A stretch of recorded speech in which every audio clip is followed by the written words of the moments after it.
नमस्ते, म प्रमिला बस्नेत। म आज यहाँहरूलाई सानो म लेख सुनाउन चाहन्छु। सुनिदिनुहोस् है त। कहानी आफ्नै लेख्दैछु जीवनका पानाहरूमा।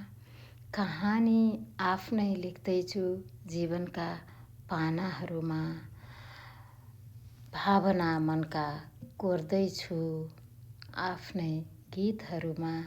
भावना मनका कोर्दैछु आफ्नै गीतहरूमा। टुटे फुटेका मनलाई समेट्दैछु जिन्दगीका पानाहरूमा। टुटे फुटेका मनलाई जोड्दैछु जिन्दगीका पानाहरूमा। हरेक पटक ठोकिन्छन् पाइलाहरू, हरेक पटक ठोकिन्छन् पाइलाहरू।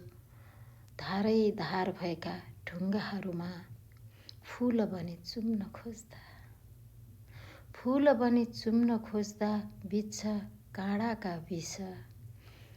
बिहानीमा पर्दा खोल्दा स्मृतिलाई छोपिदिन्छ। छैन चिन्ता अब जिउनुको,